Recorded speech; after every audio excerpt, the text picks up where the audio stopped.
na capital do país, 7 horas.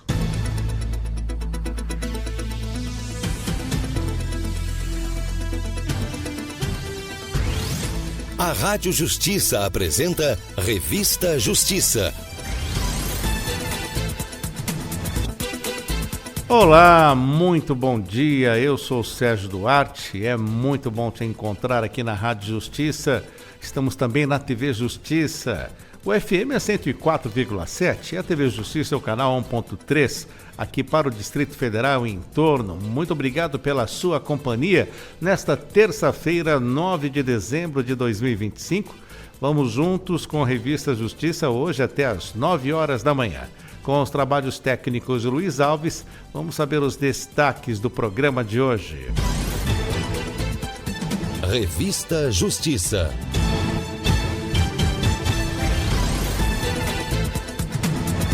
A primeira hora do Revista Justiça é dedicada às notícias do Poder Judiciário brasileiro. E às 7h45 você confere a nossa primeira entrevista, é o quadro Ética e Justiça com o Dr. Roberto Liviano. E entre os destaques de hoje, vamos falar sobre o Dia Internacional de Combate à Corrupção.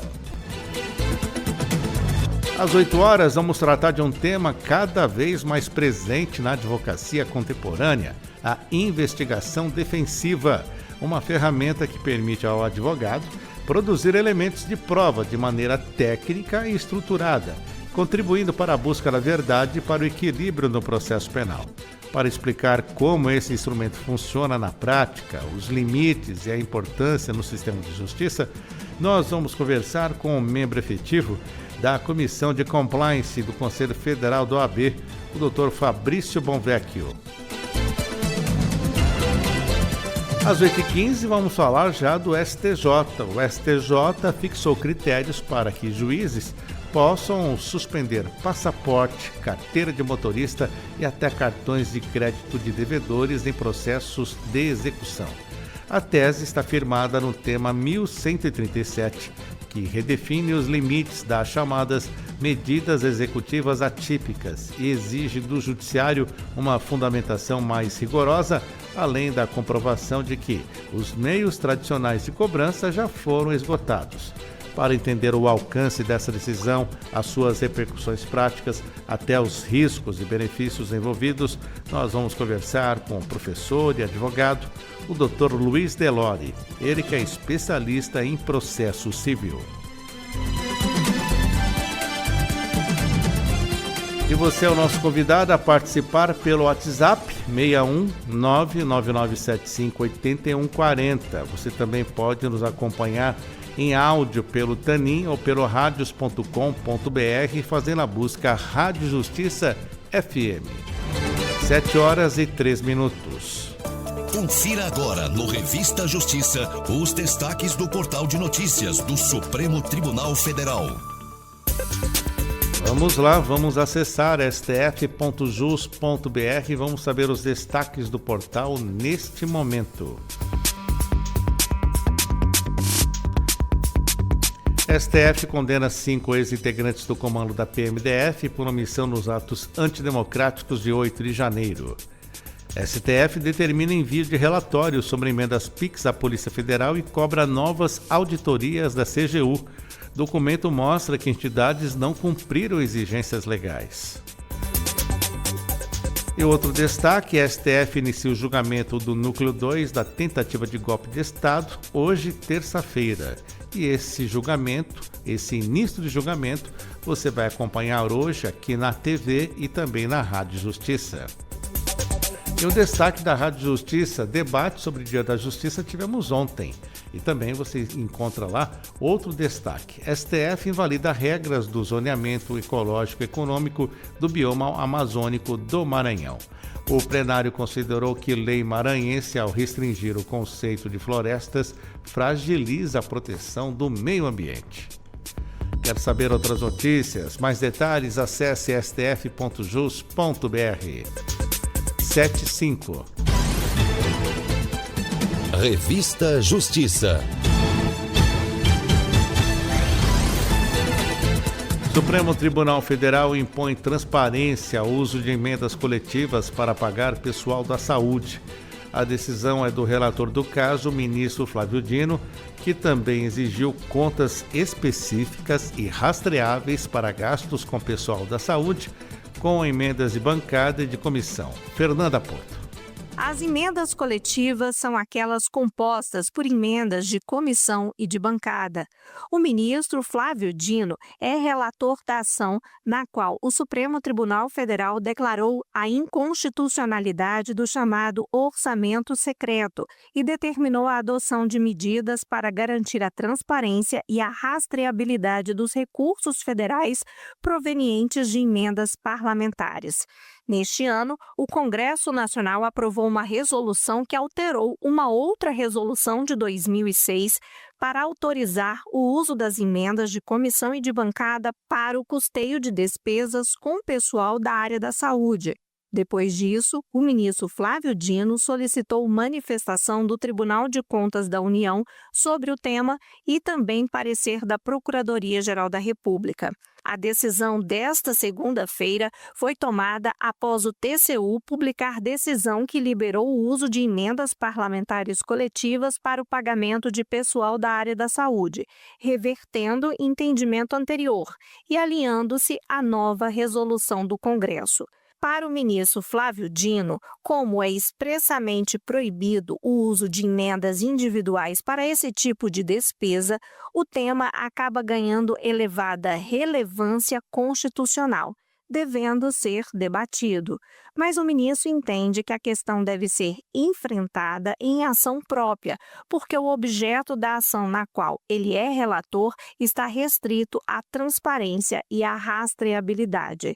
Nesse sentido, na decisão desta segunda-feira, Flávio Dino apenas determinou que a eventual utilização de emendas coletivas para despesas com o pessoal da saúde observe rigorosamente os deveres de transparência e rastreabilidade. Tal obrigação abrange, inclusive, a manutenção de conta única e específica para cada modalidade de emenda, conforme já havia sido decidido em agosto deste ano, devendo ser promovida a publicação mensal da relação nominal dos remunerados com recursos de emendas de comissão e de bancada no portal da transparência, com a indicação dos respectivos valores pagos e CPFs, observadas as normas da Lei Geral de Proteção de Dados.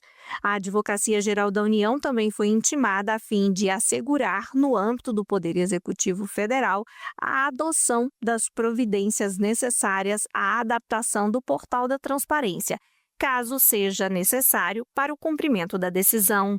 Rádio Justiça, de Brasília, Fernanda Porto.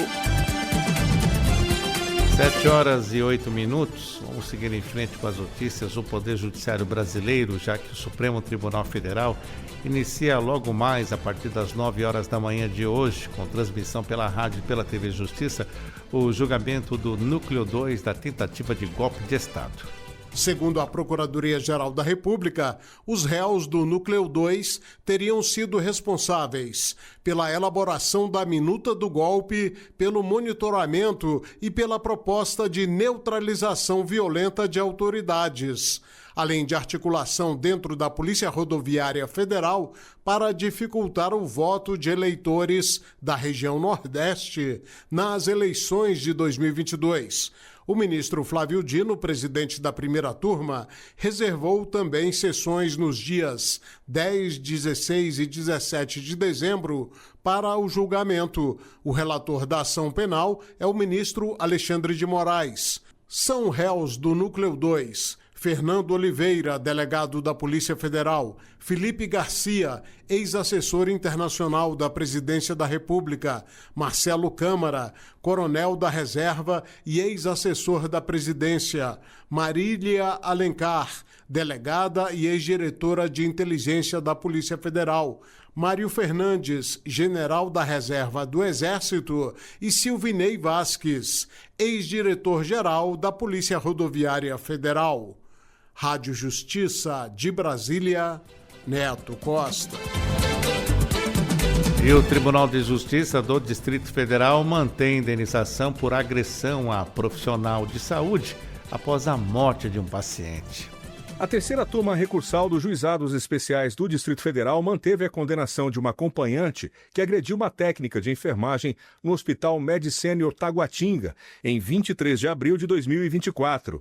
A decisão confirmou que a profissional foi alvo de ofensas, ameaças e agressões físicas logo após a morte do paciente, ocorrido cerca de meia hora antes.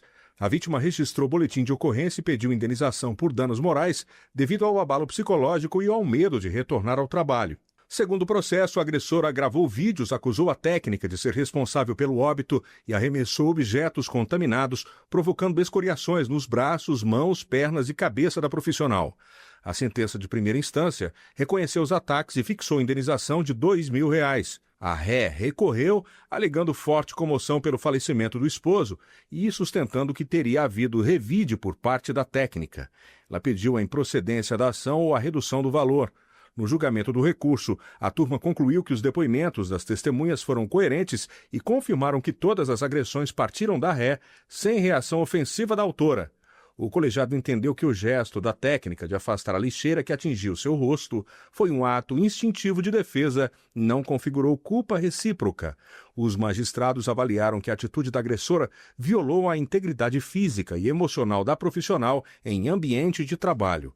Com isso, a turma manteve o valor da indenização ao considerar a gravidade do dano, os constrangimentos sofridos e a finalidade educativa da medida, sem ignorar o estado de forte abalo emocional da ré no momento dos fatos. Para os julgadores, o montante de R$ 2.000 observa critérios de proporcionalidade e razoabilidade. A decisão foi unânime. Rádio Justiça de Brasília, Marcelo de la Libera. 2 livros coordenados pelo ministro Ricardo Vilas Boas Cueva são lançados no Espaço Cultural STJ. Fátima Uchoa. O livro 20 anos da Lei de Falências e Recuperação de Empresas, à luz da jurisprudência do STJ, e a obra Inteligência Artificial e Desafios Regulatórios são títulos das publicações lançadas no Superior Tribunal de Justiça. Ao realizar a abertura do coquetel de lançamento, o presidente da Corte, ministro Herman Benjamin, destacou a relevância dos temas para a sociedade brasileira. No caso da recuperação, da falência e da recuperação, uma disciplina jurídica que tem suas origens no direito medieval e sofre este sopro de modernidade dos últimos 20 anos. Inteligência artificial, não. Nós estamos presenciando aqui o surgimento dessa disciplina jurídica. Os livros têm como coordenador o ministro do STJ, Ricardo Vilas Boas Cueva. O primeiro deles é uma obra coletiva sobre os 20 anos da Lei de Recuperação Judicial, como a Lei de Recuperação Judicial tem impactado o Brasil e como essa lei é lida pelo Superior Tribunal de Justiça. O segundo livro também é uma obra coletiva, mas de um tema diferente, é sobre a inteligência artificial, como a inteligência artificial afeta o dia a dia das pessoas, como ela deve ser regulada. A coletânea 20 anos da Lei de Falências e Recuperação, com coautoria dos ministros do STJ, Humberto Martins e Moura Ribeiro, revisita as principais conquistas da legislação em 2 décadas de vigência, como ressalta o coordenador da obra, Márcio Souza Guimarães. Nesse livro, buscou-se, através de diversos autores, identificar quais são os julgados mais relevantes, quais são os dispositivos interpretados dessa lei que, então, hoje estão consolidados. O professor de Direito da Universidade Estadual do Rio de Janeiro, Flávio Galdino, resumiu a abordagem jurídica desse livro. O livro tem contribuições muito relevantes, analisa a jurisprudência do STJ em múltiplos aspectos de uma lei que alcançou uma aplicação muito intensiva nos últimos 20 anos. O advogado e professor da PUC de São Paulo, Fábio Ulloa Coelho, também destacou como o STJ contribui para a segurança jurídica sobre a temática. E o Superior Tribunal de Justiça dá sempre uma orientação segura com a sua jurisprudência a respeito do acesso desse importante agente econômico, que é o produtor rural, à recuperação judicial e aos instrumentos de saneamento da empresa que a lei põe à disposição dos empresários. Já o livro Inteligência Artificial e Desafios Regulatórios amplia o debate contemporâneo sobre o uso da tecnologia no país, reunindo reflexões para a elaboração de um marco regulatório. A obra foi organizada por Bruno Bione, Fabrício da Mota Alves e Laura Schertel Mendes, com a apresentação do senador Eduardo Gomes e prefácio do senador Rodrigo Pacheco. Segundo Laura Schertel, o tema exige planejamento estratégico que atenda a todos os setores. Eu acho que quando a gente fala de IA, a gente está falando de uma tecnologia que transformou, né, todas as áreas da sociedade, a área econômica, o trabalho. E é muito importante a gente pensar como regular isso da melhor forma possível para trazer prosperidade para todos. Com informações de Kátia Gomes, do Superior Tribunal de Justiça, Fátima Uchoa. 7h15. Justiça Federal condena IBAMA a indenizar pela morte de 1.480 tartarugas na Amazônia durante transporte a criadouro.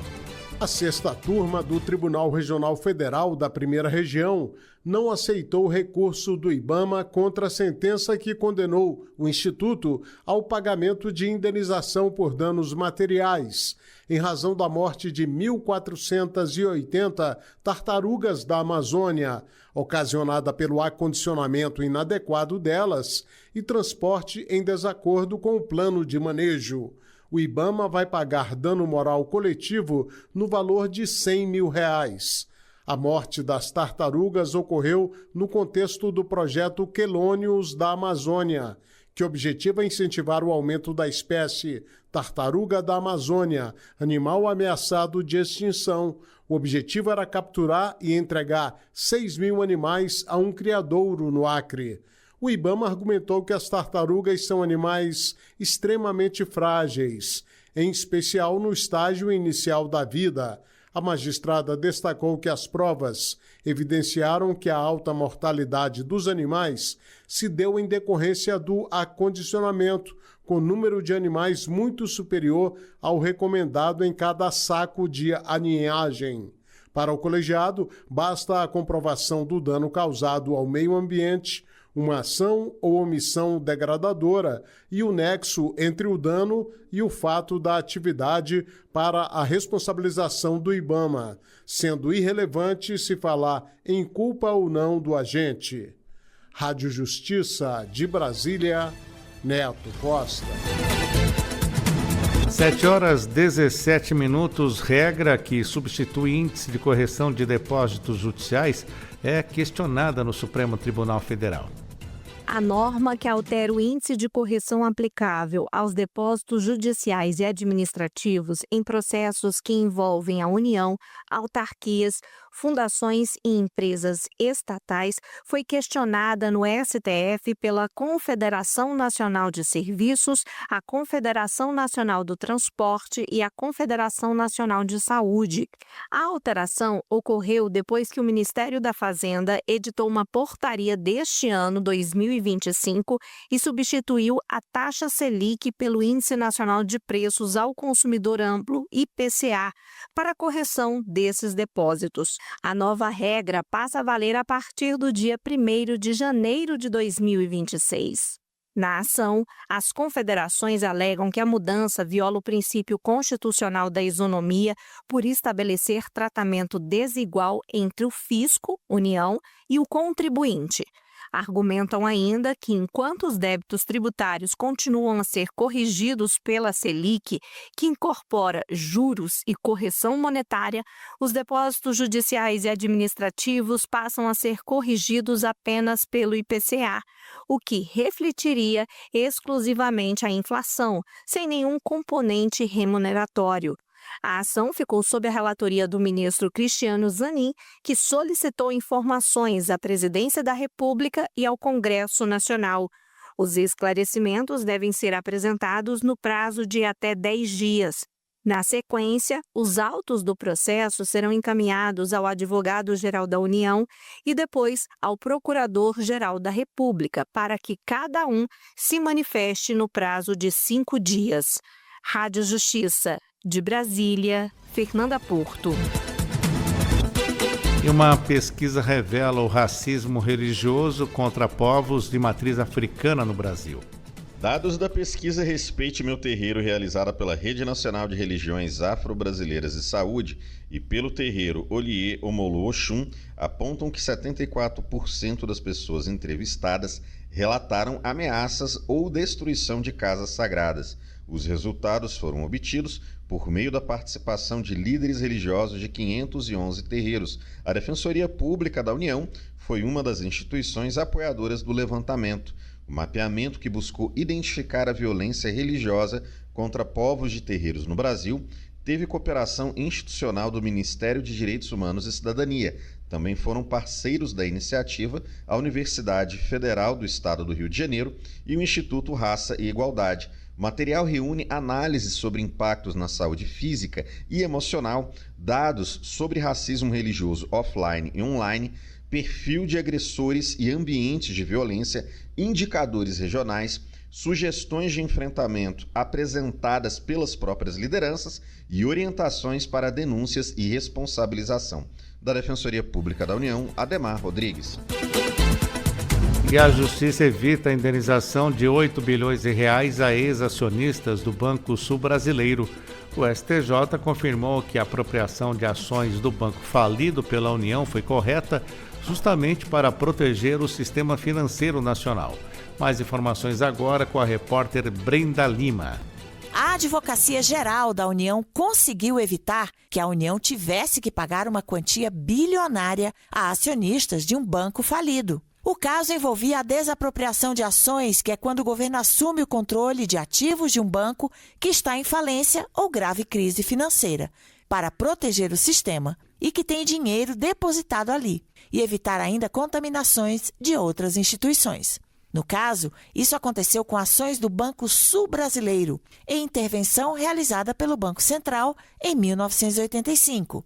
Só que ex-acionistas da instituição financeira recorreram à Justiça para que fosse reconhecido que, à época da liquidação, o banco apresentava patrimônio líquido positivo e que, por isso, deveriam ser indenizados.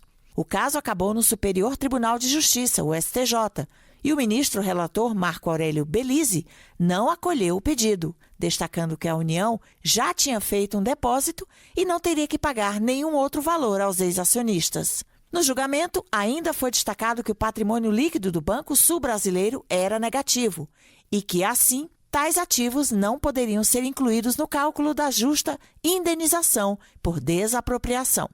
O banco, na época, acabou desmembrado e depois adquirido por outra instituição. A AGU estima que a vitória da União no processo representou uma economia estimada em 8 bilhões de reais e que o resultado reconhece a pronta atuação do poder público para proteger o sistema financeiro do país. Da AGU, Brenda Lima.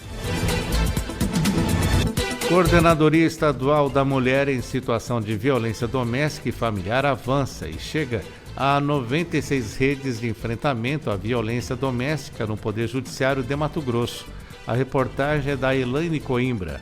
O Tribunal de Justiça de Mato Grosso instalou hoje a 90ª Rede de Enfrentamento à Violência Doméstica e Familiar, agora no município de Campo Novo do Parecis. A ação faz parte do trabalho da Coordenadoria Estadual da Mulher em Situação de Violência Doméstica e Familiar, coordenada pela desembargadora Maria Erotides Knaip, que segue rumo à marca de 100 redes no estado. Além de Campo Novo do Parecis, a CEMulher também conseguiu instalar redes em Nobres e Nortelândia. As redes foram formalizadas com a assinatura do termo de cooperação técnica que une Judiciário, Ministério Público, Defensoria, Polícias, Prefeitura, Câmara de Vereadores, OAB e secretarias municipais. A juíza Lorena Malhado, da comarca de Nortelândia, disse que a rede marca um novo momento no atendimento às vítimas. Um instrumento de combate, mas principalmente de prevenção. A rede de enfrentamento prevê ações conjuntas como acolhimento, proteção, capacitação de profissionais, fortalecimento da Patrulha Maria da Penha e campanhas educativas. O termo tem validade inicial de 24 meses e vai ser acompanhado pelos órgãos parceiros. Da Rádio TJMT, Elaine Coimbra.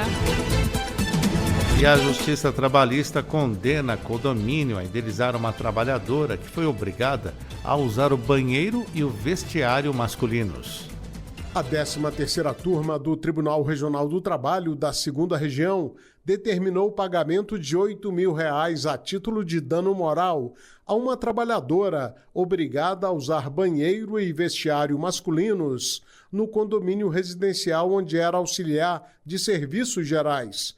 Para os magistrados, houve constrangimento e exposição indevida da empregada, o que afetou a dignidade e honra dela, ensejando reparação. A trabalhadora era a única mulher na equipe de limpeza, formada por cerca de 20 homens. Ela era forçada diariamente a transitar por áreas de mictórios, sem portas, até chegar ao espaço reservado a ela. Disse que muitas vezes precisava esperar a desocupação completa do local para poder trocar de roupa e usar o sanitário. Reconhecendo o impacto desproporcional e a dimensão discriminatória da prática do condomínio, o colegiado aplicou o protocolo para julgamento com perspectiva de gênero do Conselho Nacional de Justiça. Para os magistrados, a ocorrência reforça estereótipos e vulnera a dignidade da mulher. Presentes, portanto, o ato ilícito, o nexo e o dano. É devida a reparação, concluiu o colegiado. Rádio Justiça de Brasília, Neto Costa. Olhar jurídico pode fortalecer o acesso à educação e à saúde das pessoas neurodivergentes. Eli Cristina Azevedo. O olhar jurídico pode ser um grande aliado na garantia de direitos para as pessoas com neurodivergência, como aquelas com transtorno do espectro autista. Quem afirma é o advogado Bruno Henrique Saldanha Farias, vice-presidente da Comissão em Defesa dos Direitos das Pessoas com Autismo do Conselho Federal da OAB do Rio Grande do Norte. Durante a 6ª edição do TJMT Inclusivo, Capacitação e Conscientização em Autismo, promovido pelo Judiciário de Mato Grosso, em Cuiabá, Bruno Henrique Saldanha Farias destaca a importância da atuação jurídica na efetivação de direitos fundamentais, como saúde e educação. É um debate que vem se acentuando a cada dia, não só pelo número crescente, de diagnósticos, sobretudo no que diz respeito ao autismo.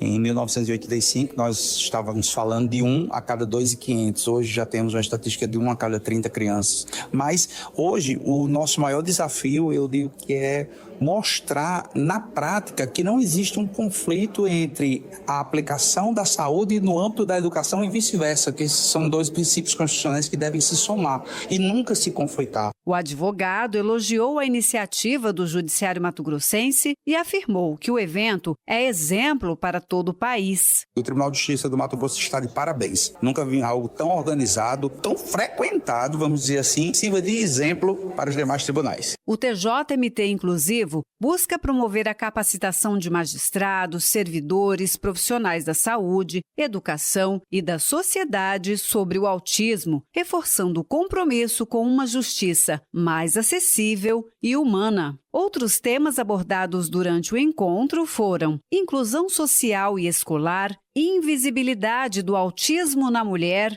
habilidades e diagnóstico diferencial. Da Rádio TJMT, Eli Cristina Azevedo. Cláusula de contrato de companhia de seguro de saúde que autorizava reajustes por sinistralidade foi anulada pela Justiça de São Paulo. A Justiça determinou que apenas os percentuais da ANS sejam aplicados em reajuste contratual de uma consumidora. O caso foi julgado depois que uma mulher contratou um plano em 2022 e formalizou para ser coletivo empresarial. O contrato beneficiava apenas integrantes de uma mesma família. Porém, a companhia de seguro de saúde entendeu que o contrato configurava um falso coletivo, por não ser realmente sobre um plano empresarial, mas sim familiar. Então, a empresa aumentou o valor do contrato com base em cláusula que autorizava reajustes por sinistralidade. A medida é aplicada quando os gastos dos beneficiários com consultas, exames e internações, por exemplo, superam o valor das mensalidades. Por isso, a consumidora recorreu à Justiça e pediu no processo que esta cláusula fosse anulada. Pedido que foi atendido pela 4ª Vara Civil do Tatuapé, em São Paulo, responsável por julgar o caso. O entendimento é que, embora o plano contratado deveria ter sido na modalidade familiar e não empresarial, a cobrança acima dos índices da Agência Nacional de Saúde Suplementar não é válida. Com a decisão, foi afastada a cláusula de sinistralidade e a seguradora de saúde deverá devolver à consumidora todos os valores pagos a mais do que os percentuais da ANS. Rádio Justiça, de Brasília, Fernanda Porto. 7h30. Previsão do tempo no Brasil. Vamos até o Instituto Nacional de Meteorologia saber como fica o tempo. Informações agora com Danilo Cabral. Danilo, bom dia. Bom dia, Sérgio, e bom dia a todos os ouvintes da Rádio Justiça. Danilo, conta para nós como vai ficar o tempo aqui no DF nesta terça-feira. Então, Sérgio, essa condição de tempo de estar nublado, essas chuvas mais recorrentes, ela vai persistir. Então a gente vai ter o dia hoje encoberto, com bastante nuvem e chuvas pontuais durante o dia, durante a tarde e a noite. Então essa condição vai persistir pelo menos hoje e amanhã. E vamos falar agora das regiões centro-oeste, como é que fica? Na região centro-oeste, também como um todo, ela vai ficar nublada, mas as principais pancadas vão ser observadas mais no centro-sul do Goiás, no Mato Grosso do Sul como um todo e no centro-sul do Mato Grosso. Então essas condições elas vão persistir também durante esses próximos 2 dias. Agora vamos para a região norte. A região norte, também num padrão bem parecido com o centro-oeste, as principais chuvas no centro-sul, com as principais pancadas ali próximo de Manaus, Sangabra da Cachoeira, chegando até o leste do Pará, entrando até um pouco no nordeste, ali no oeste do Maranhão. Agora a região norte, diz pra gente como é que fica o tempo e também as temperaturas. A região nordeste, ela vai ficar com um tempo mais estável, com baixa probabilidade de chuva em em sua totalidade, principalmente ali na região central do nordeste. Algumas pancadas de chuva vão ser observadas, tanto no oeste da Bahia, quanto na costa leste, né, no litoral, algumas chuvas desde o Rio Grande do Norte até o Sergipe. Então as temperaturas do Nordeste vão ficar em torno dos 39 graus as máximas e a mínima 17, com 20% de umidade relativa mínima. Muito bem, agora vamos para o Sudeste. O Sudeste hoje temos essa aproximação do ciclone, né, que vai trazer uma certa influência nessas chuvas aí para o Sudeste. Então centro-sul de Minas vão ser observadas pancadas de chuva, centro-oeste de São Paulo, podendo chegar até a capital, pancadas de chuva, com possibilidade de queda de granizo, ventos fortes. Na região do Rio de Janeiro e até no Espírito Santo também uma condição mais tranquila, mas com algumas pancadas de chuvas pontuais. As temperaturas vão girar em torno dos 14 graus a mínima, a máxima 36, com 40% de umidade relativa. E fechando com o Sul. O Sul hoje está uma questão bem complicada, né? A formação desse ciclone está trazendo bastante intempérie no centro-oeste tanto do Rio Grande do Sul como Santa Catarina e Paraná. Então teremos pancadas de chuva, rajadas de vento acima de 100 km por hora, queda de granizo, uma condição de tempo bem instável da região sul. As temperaturas máximas vão virar em torno dos 27 a 28 graus, a mínima em torno de 15, com 70% de umidade relativa. Muito obrigado pelas informações, Danilo Cabral, ao vivo, direto no Instituto Nacional de Meteorologia. Danilo, obrigado, bom dia para você e para todos do IMET. Para você também, Sérgio, e a gente indica a população a sempre olhar as nossas redes sociais e o nosso portal. Até mais. Até mais, muito obrigado. 7h34. Manchetes do dia. Hora de sabermos as manchetes de capa dos principais jornais do país.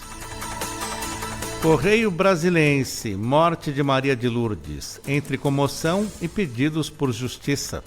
Militar assassinada em quartel é exaltada por amigos. 2 inquéritos apuram o caso. O Estado de São Paulo, sem verba, Lula pede pressa para tarifa zero em transporte.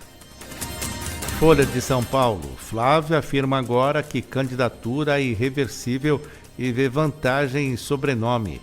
Filho de Bolsonaro muda discurso após dizer que poderia desistir. O Globo, com 42 votos da direita à esquerda, Alerj revoga a prisão de Rodrigo Bacelar. Diário do Nordeste, 90% dos moradores da área rural sem acesso ao 5G. Estado de Minas, aumentam os casos de estelionato virtual. Jornal do Comércio, o agente secreto recebe 3 indicações ao Globo de Ouro de 2026. À tarde, Bahia adere à mobilização nacional contra o feminicídio. 0 hora, Fachin defende a criação de código para regrar a conduta de membros de tribunais superiores. E o portal Valor Econômico, acordo União Europeia-Mercosul avança após aval às salvaguardas por Comitê Europeu. 7h35. Revista Justiça.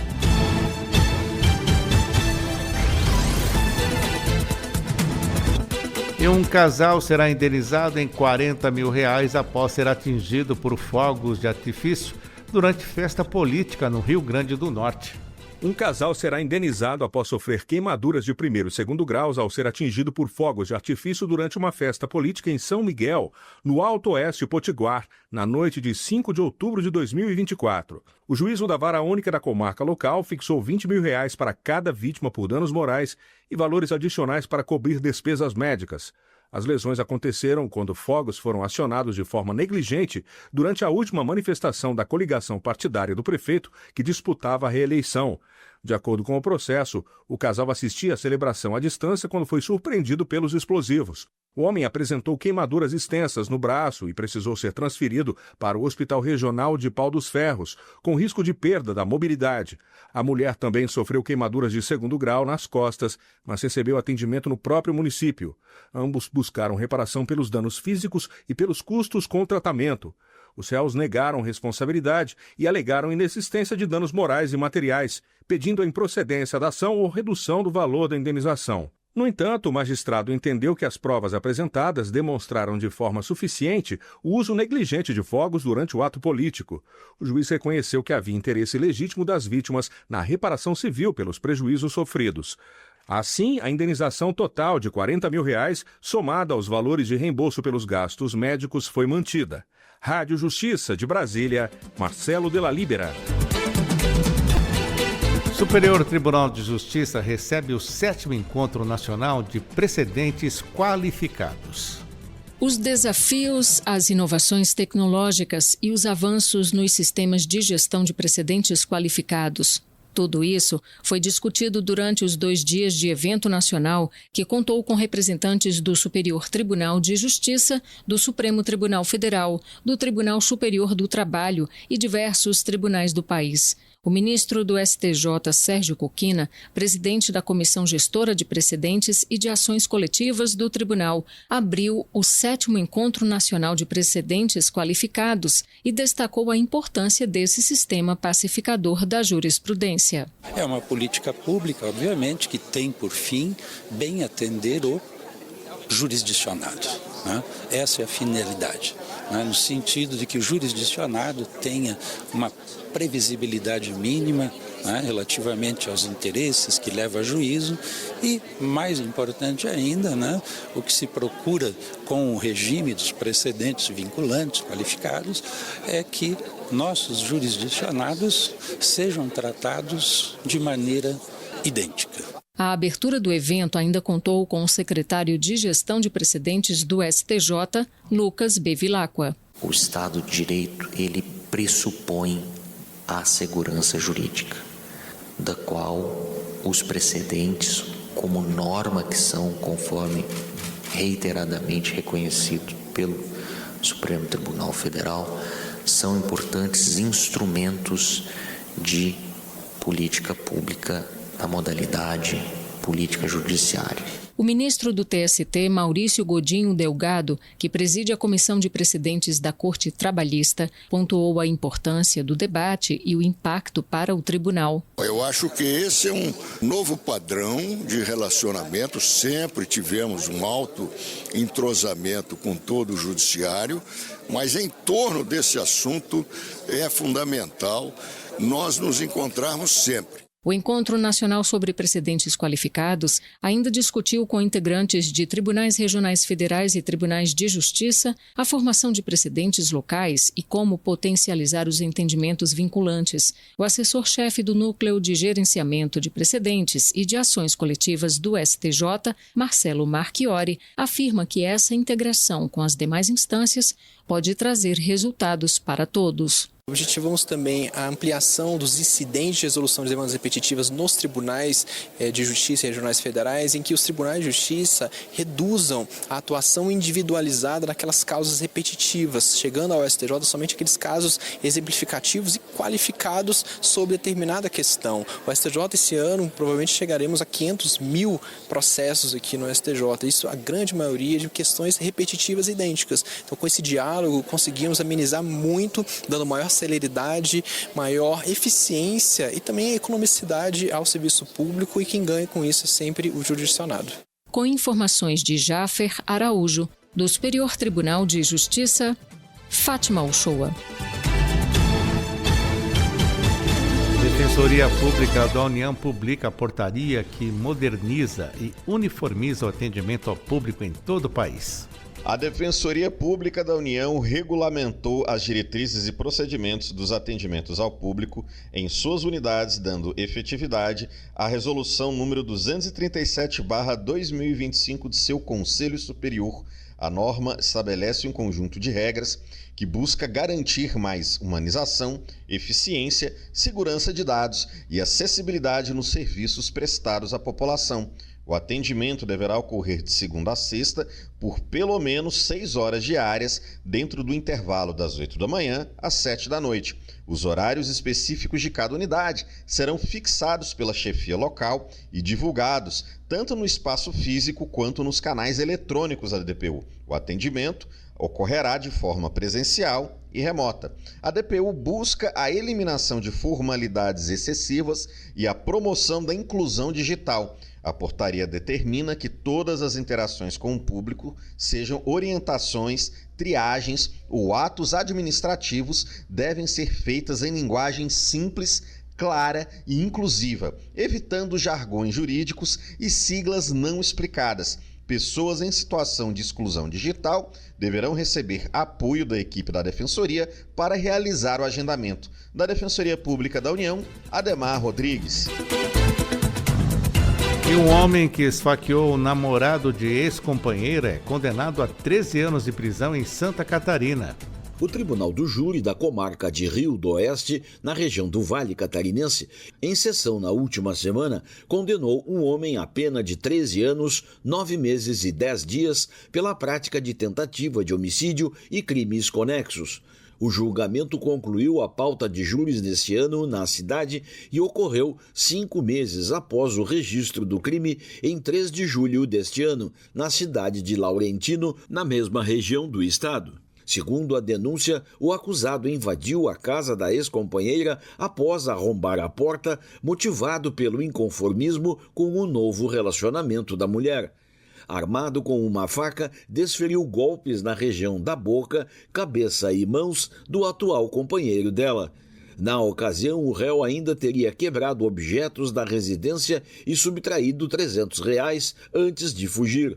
Após a análise das provas e dos depoimentos apresentados em plenário, os jurados acolheram a tese acusatória. O Conselho de Sentença reconheceu a prática de tentativa de homicídio qualificado por motivo fútil e uso de recurso que dificultou a defesa da vítima, ainda dano qualificado e furto simples em concurso material.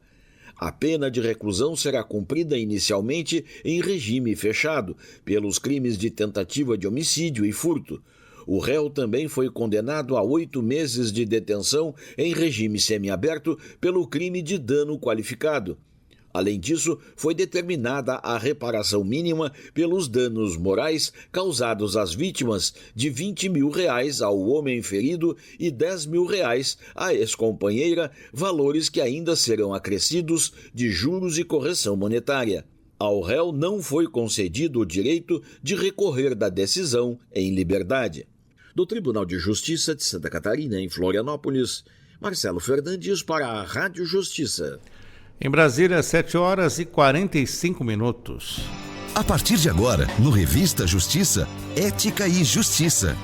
Com a participação do Dr. Roberto Liviano, procurador de Justiça no Estado de São Paulo, doutor em Direito Penal, presidente do Instituto Não Aceito Corrupção. Bom dia, Dr. Roberto Liviano.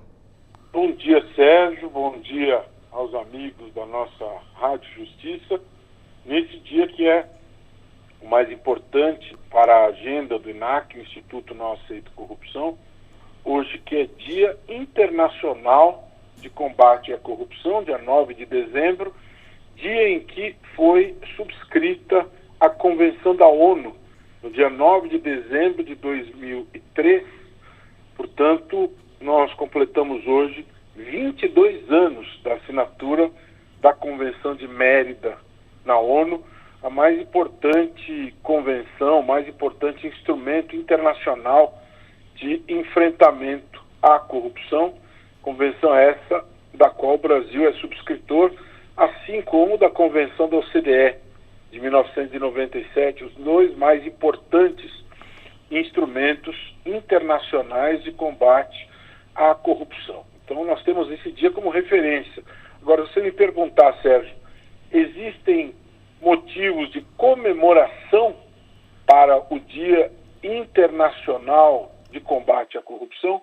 Eu sou obrigado a dizer que não, né? Hoje é um dia em que nós precisamos ter essa consciência, nós precisamos refletir a respeito disso. Inclusive, o INAC, Instituto Não Aceito Corrupção, realizará um ato extremamente importante na Faculdade de Direito da USP, a partir das 14 horas, em que nós vamos realizar um painel sobre o tema Corrupção versus Desenvolvimento Sustentável, com a presença de Neca Setúbal, que é presidente do Conselho Curador da TV Cultura, de Ana Elisa Bechara, que é professora de Direito Penal, diretora eleita da Faculdade de Direito da USP, a segunda mulher que será diretora da São Francisco, e também de Luísa Chaer, do Instituto de Direito Sustentável, sob a mediação do jornalista Eugênio Butti. Na sequência, nós vamos ter a leitura do manifesto do INAC a respeito deste tema e, em seguida, vamos lançar o livro Corrupção no Brasil e no Mundo, pela editora Almedina Brasil, coordenado por mim, pela professora Tereza Sadek e pela professora Rita Biazon, a partir das 15h30, na Faculdade de Direito da USP. É a contribuição que o Instituto traz nesse Dia Internacional de Combate à Corrupção, dia 9 de dezembro, em que muitas organizações estão dedicadas a trazer seus debates, suas reflexões, seus conteúdos em relação ao tema. Muito bem, doutor Roberto Liviano, aproveitando o gancho Dia Internacional de Combate à Corrupção, a criminalidade e o tráfico de drogas são os maiores problemas do país, segundo o levantamento Atlas Intel Bloomberg. Pois é, nós já em outras conversas que ao longo dos anos temos tido aqui nessa coluna, nesse espaço, que muito me honra, porque eu participo às terças-feiras, eu tenho dito algumas palavras, algumas coisas, feito algumas considerações a respeito de temas, e estas pesquisas, a meu ver, elas são extremamente importantes, né? Não é a primeira e não será a última, né? O que elas significam? Em primeiro lugar, elas não são considerações de natureza cabal, categórica, científica. Elas não significam de maneira irretorquível, inquestionável, que o assunto é esse, ponto final, está acabado. A pesquisa pesquisas, Sérgio, é um recorte de momento. Entretanto, esses recortes de momento, eles vêm acontecendo desde 2015. São 10 anos que, seja primeiro, seja segundo, seja terceiro, a corrupção tem se apresentado desde 2015, quando pela primeira vez o Datafolha nos mostrou a corrupção como uma das angústias mais relevantes dos brasileiros, dentre os temas mais destacados nestas pesquisas. O que nós devemos extrair como conclusão relevante destas pesquisas quando se aponta aí Atlas Bloomberg nos mostra corrupção, criminalidade, tráfico de drogas, porque ao apontar como temas mais importantes estes, está deixando de colocar o desemprego, a fome, a miséria, o meio ambiente, o saneamento básico, tantos e tantos assuntos que nós sabemos que são muito... A violência contra as mulheres, que aliás é um assunto desta semana, mas esses assuntos não estão sendo apontados como os mais importantes. O que significa isso? Que interpretação nós podemos dar para isso? Em primeiro lugar, uma conclusão relevante é que as pessoas, à medida que o tempo vai passando e as experiências vão sendo vividas, a leitura das notícias, a assimilação desta pauta, à medida que isso vai ocorrendo, Sérgio, as pessoas vão percebendo que isso realmente é grave, que isso realmente é sério, e isso vai atingindo, impactando as pessoas cada vez mais. Ou seja, as pessoas vão percebendo que este problema é de fato grave,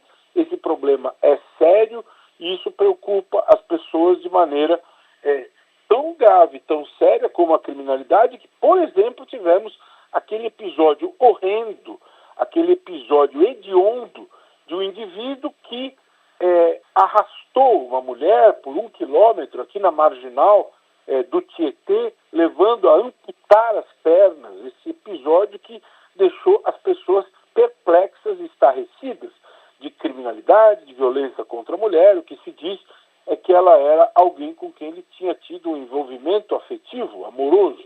Esse episódio simplesmente inacreditável, horrendo. Pois é, quando esses episódios ocorrem, Sérgio, estas questões, elas ficam mais graves, mais sérias, então tudo depende do momento em que as pesquisas são feitas.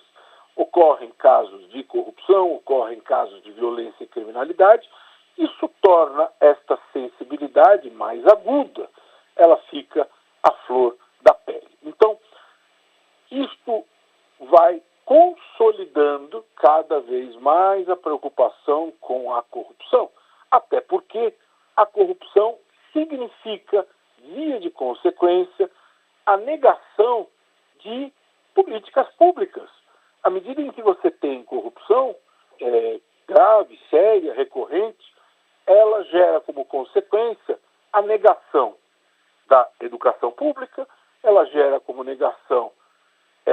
consequência a negação da saúde pública, do saneamento básico, gera como negação todas as políticas públicas que dependem do fluxo dos recursos que vão viabilizar esta concretização. Ou seja, a corrupção ela é algo que atinge a todas as classes sociais, a todas as camadas. Sim, ela atinge a todos, mas inegavelmente as pessoas que estão em posições mais vulneráveis sofrem mais. Quem é da classe média, quem é da classe alta e pode colocar seus filhos em escolas particulares, não sentem esses efeitos de maneira tão grave, tão séria.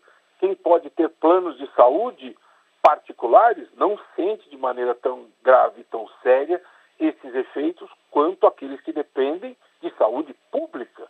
Então é fácil perceber que os pobres são atingidos de maneira especialmente grave pela corrupção. Isso nos permite perceber, Sérgio, que a corrupção, ela retroalimenta e intensifica o problema, que é um problema gravíssimo brasileiro, da desigualdade social. Se você tem menos educação pública, menos saúde pública, se você atinge os mais vulneráveis, a desigualdade será ainda mais intensificada. Então, outra conclusão importante de ser apontada nesta leitura. As pessoas estão cada vez mais conscientes em relação a isso. Esse é um dado importante de ser apontado. Esse problema é um problema grave, as pessoas estão conscientes em relação a isso. No entanto, também há uma pendência em relação a resolvermos isso. A impunidade da corrupção, ela remanesce como um problema. A impunidade da corrupção é algo a ser enfrentado. Relatório divulgado há cerca de um ano pela OCDE sobre a implantação da Convenção Antissuborno apontava a impunidade como algo a ser resolvido. Não é? Então, isso é algo que está pendente. Ou seja, não é algo científico definitivo, mas é algo com o que nós devemos sim nos preocupar no Dia Internacional de Combate à Corrupção.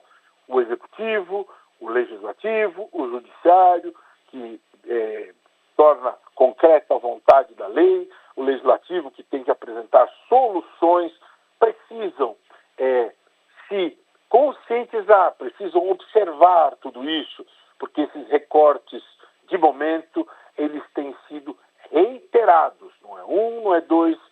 Frequentemente, nós temos apontado aí algo que preocupa a sociedade. Como na democracia nós temos o exercício do poder para o povo, pelo povo, em nome do povo, isso precisa ser observado. Como nos disse Daron Acemoglu, Prêmio Nobel de Economia de 2024, o caminho da riqueza, da evolução, do sucesso das instituições passa pelo fortalecimento das nações, passa pelo fortalecimento das instituições.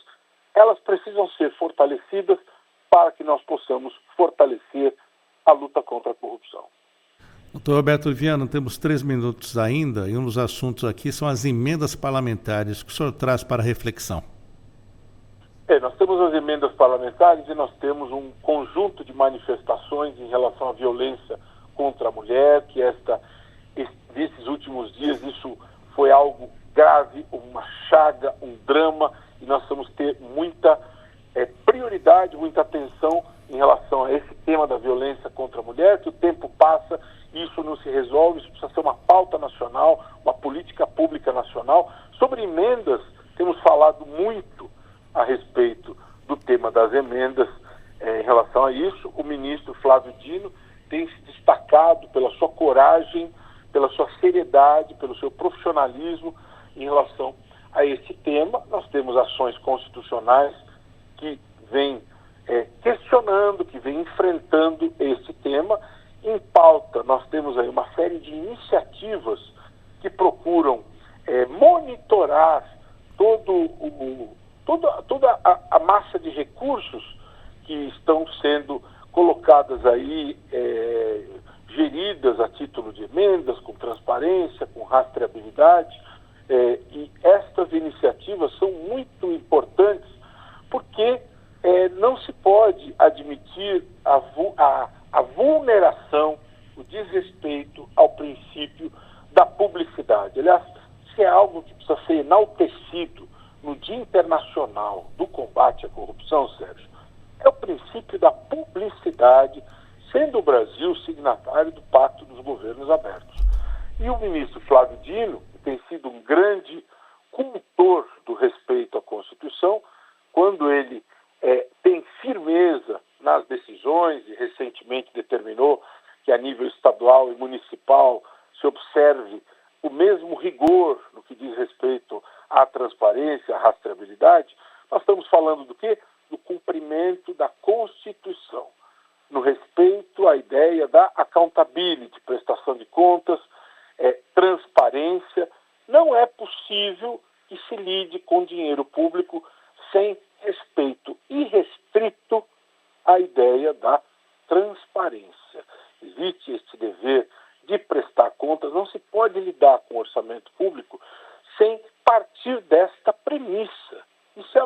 absolutamente fundamental.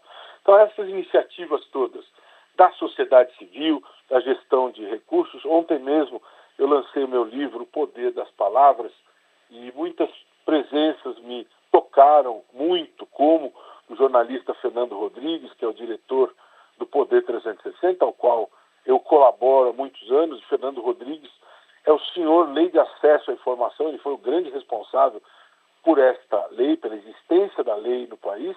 E também lá estava o Bruno Bondarovsky, que é o criador da Central das Emendas, que é uma iniciativa voltada para o rastreamento, para o monitoramento, para o acompanhamento das emendas.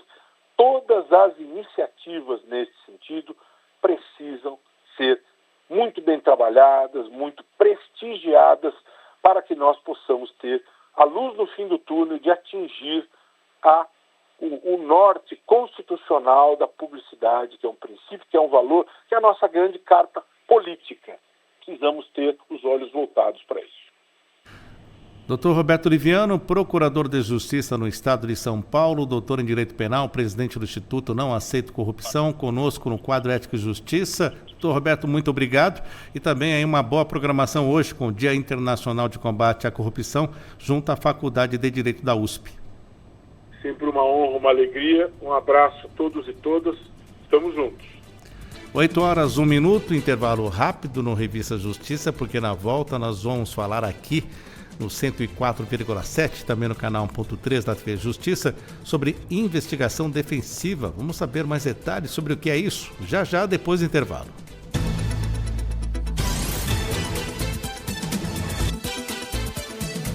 Estamos apresentando Revista Justiça.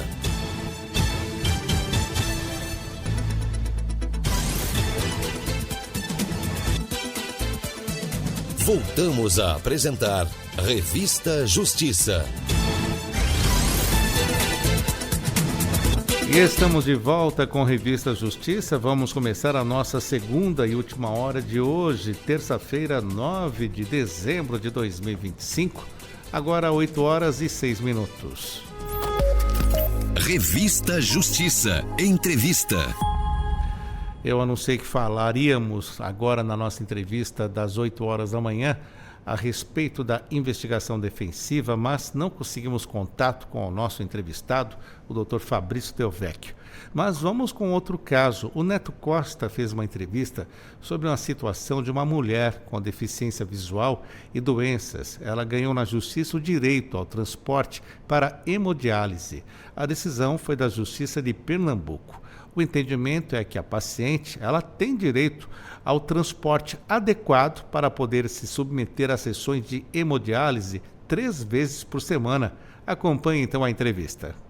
A segunda vara da Fazenda Pública de Jaboatão dos Guararapes, no Grande Recife, em Pernambuco, garantiu a uma mulher que tem deficiência visual e vive em situação de vulnerabilidade social o direito a ter transporte adequado para poder fazer hemodiálise 3 vezes por semana.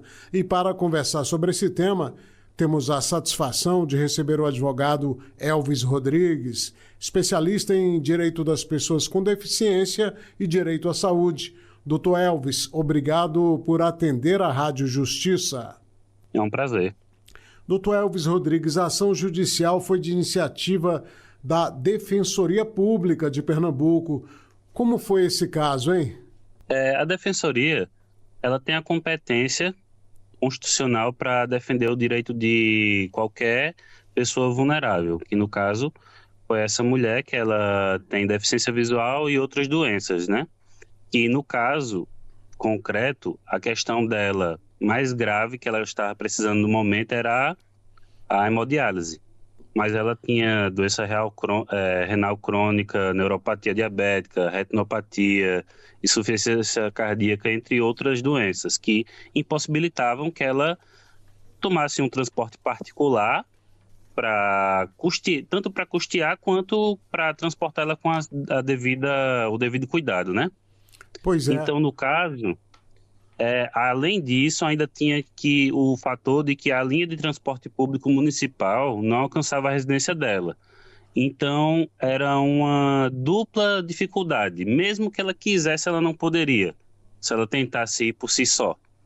Então é por isso que a Defensoria fez essa tratativa para conseguir uma liminar para que ela conseguisse ter esse direito a esse transporte. Pois é, além dessa série de patologias, de doenças, mesmo diante desse quadro, ela sofria para se deslocar ao local de tratamento, já que, como o senhor bem lembrou, a linha de transporte público municipal, ou seja, o ônibus, não alcançava a residência dela, que ficava situada em uma ladeira de difícil acesso. E no processo, a Defensoria Pública informou que a mulher fez o pedido administrativo para tentar obter o transporte adequado, tendo recebido uma negativa. Foi informado que a paciente não teria condições, pois o responsável por prover o serviço de transporte não poderia abrir uma exceção individual e de que caberia aos familiares levá-la até o ponto de embarque, né? Daí a ideia, a iniciativa, a decisão da Defensoria Pública de entrar na Justiça? Sim, exatamente. É bastante comum aqui na zona metropolitana e também na zona da Mata Pernambucana a precariedade no transporte público. E dentro da área metropolitana já é complicado. Fora é mais complicado ainda. Eu tenho até um caso similar, onde uma paciente com câncer no cérebro tinha que ir em Recife andar 200 quilômetros indo, 200 quilômetros voltando, no caso 400 quilômetros, para pegar um remédio oral para o câncer dela. E a Secretaria de Saúde não queria disponibilizar no município dela, que é aqui em Quipapá. Como eu sou de Pernambuco, eu vejo essas coisas como um mal crônico daqui. Então, a Defensoria teve que interceder por conta que o direito à saúde, por mais que ela tivesse o direito ao tratamento, vamos supor que ela tivesse todos os aparatos necessários para ter o tratamento dela. Só que, se ela não tiver o transporte, ela continua sem ter o tratamento. Então, é uma inviabilidade. E é por isso que houve a possibilidade de um deferimento nesse caso, porque o transporte é uma via necessária para o tratamento dela, independentemente do custo. Se vai ser por van do Estado, do município, se vai ser ônibus, se vai ser Uber, ela vai ter que chegar e voltar, nem que fosse uma ambulância, enfim, algo que ela precisasse para chegar com segurança no tratamento dela, fazer e voltar para casa. Sem falar que essa paciente é uma mulher que vive em situação de vulnerabilidade e, inclusive, tendo relatado que chegou a usar o dinheiro da alimentação para pagar o transporte particular enquanto aguardava uma solução. Ou seja, esse agravante aí também contribuiu na decisão judicial, doutor Elvis? Com certeza, porque ia ser inviável totalmente o tratamento dela se ela tivesse que custear o transporte para esse tratamento. Então, é uma escolha impossível. Ou você come ou você faz seu tratamento. O que é que você vai escolher, tá entendendo? Então, para uma pessoa que já está debilitada, que tem diabetes, restrições alimentares, ainda pouco dinheiro, ter que se submeter a uma coisa dessas é humilhante. Então, com isso, muito bem feita a decisão de deferir esse transporte público, ou de alguma maneira, ou particular, que seja exclusivo ou não para ela, mas que faça a ida e vinda desse tratamento para ela, né? É verdade, doutor Elvis, porque ela estava aí no dilema, ou ela fazia o tratamento, que é vital para a saúde dela, ou ela se alimentava, ou ela tinha que depender de ajuda de algum parente, alguma carona para poder chegar até o local da hemodiálise, que conforme a prescrição médica, ela tem que fazer 3 vezes por semana, né? É uma situação, como o senhor bem lembrou, que afeta muitas pessoas em áreas de difícil acesso, não é mesmo? Exatamente, principalmente nos interiores.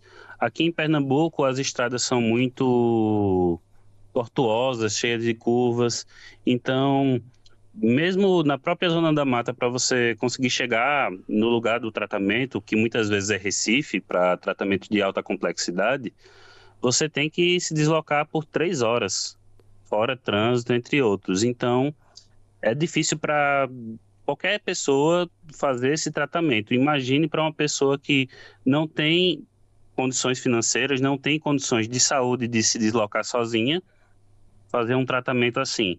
Então, o cerne da questão não é os amigos, não é os pais, não é conhecidos que têm a incumbência de levar ela até o tratamento, e sim o Estado, porque o Estado, constitucionalmente falando, é quem é o responsável por dar esse direito à saúde e os meios para que ela obtenha esse direito à saúde. Sobre o caso de uma paciente com deficiência visual e outras comorbidades, que ganhou na Justiça o direito ao transporte para a realização de hemodiálise 3 vezes por semana, tivemos a satisfação de conversar com o advogado Elvis Rodrigues, especialista em direito à saúde e direito das pessoas com deficiência. Doutor Elvis, muito obrigado pela entrevista. Disponha, fico à disposição. Obrigado. Em Brasília, 8h15. Revista Justiça. Entrevista. E agora no Revista Justiça vamos falar de uma decisão recente e de grande impacto que foi tomada pelo Superior Tribunal de Justiça. O STJ fixou critérios para que juízes possam suspender passaporte, carteira de motorista e até cartões de crédito de devedores em processos de execução. A tese firmada no tema 1137 redefine, então, os limites das chamadas medidas executivas atípicas e exige do Judiciário uma fundamentação mais rigorosa, além da comprovação de que os meios tradicionais de cobrança já foram esgotados. Para explicar melhor esse assunto, nós estamos aqui com o Dr. Luiz Delori, professor, mestre e doutor em processo civil pela USP, com pós-doutorado em Cornell, nos Estados Unidos. Bom dia, professor. Bom dia, Sérgio. Prazer grande estar aqui com vocês aqui na Rádio Justiça para tratar desse tema tão relevante, polêmico e que, sim, influencia o dia a dia das pessoas. Professor, faça uma introdução então desse tema, porque muitas vezes vemos decisões sobre esses bloqueios, mas e o que temos agora de novidade? Perfeito, Sérgio. O ponto principal é o seguinte: o que acontece quando uma pessoa não cumpre uma decisão judicial? A resposta padrão é: a pessoa não pagou uma dívida, então o judiciário vai ter de determinar a penhora, que é a constrição, é o bloqueio dos valores dessa pessoa. A gente já tem há bastante tempo a chamada penhora online. Então, às vezes, o devedor sabe que tem um processo judicial, está acompanhando, mas de repente ele vai tentar fazer uma transferência, vai fazer um Pix, e o que acontece? Não tem dinheiro na conta, o dinheiro está bloqueado. Isso seria, então, a penhora, o meio tradicional para que se tenha a efetivação de uma medida judicial envolvendo o pagamento de quantia. Só que qual é o problema, Sérgio? Muitas vezes as pessoas, sabendo que tem o processo judicial, elas tiram o dinheiro da sua conta. Claro que uma situação é a pessoa que não tem realmente dinheiro. Aí não tem o que fazer. Mas é aquela pessoa que tem o dinheiro e transfere o dinheiro para a conta de um parente, de um amigo, ou põe na conta de uma pessoa jurídica, alguma coisa nesse sentido. Para tentar resolver este tipo de problema, o Código de Processo Civil de 2015, ele criou a chamada atipicidade das medidas executivas, ou medidas executivas atípicas, que é para aquela situação em que o devedor, que tem a condição financeira de fazer isso, ele se sinta compelido a fazer o pagamento por outros meios, de outros métodos, por outras formas. Mas a legislação não disse, e aqui eu me refiro ao artigo 139, inciso 4 do Código de Processo Civil, a legislação não diz exatamente quais seriam estas medidas. E diante disso, é que há necessidade que o Poder Judiciário venha a, como fez no repetitivo 1137, venha a delimitar quais são os requisitos para que estas medidas atípicas sejam realizadas. Então vamos dizer, como introdução, é este o ponto. Explicando melhor para o nosso ouvinte, então, quais caminhos ou diligências devem ser demonstrados agora com essa decisão, antes de se considerar essas medidas atípicas que o senhor contou para o nosso ouvinte aqui? Perfeito. Então, primeiro passo é o que significa isso. Segundo passo, como vai acontecer, né? Eventualmente alguém que nos está ouvindo, tem alguma dívida, está discutindo isso ainda no judiciário e fala, puxa, vai acontecer desde logo isso comigo? Não, não vai. Essa é a questão que foi definido neste tema repetitivo. E como a lei não trouxe exatamente os requisitos, era natural, era esperado, é conveniente, adequado, é bom que o Poder Judiciário tenha feito isso no âmbito deste repetitivo 1137. E o que foi definido?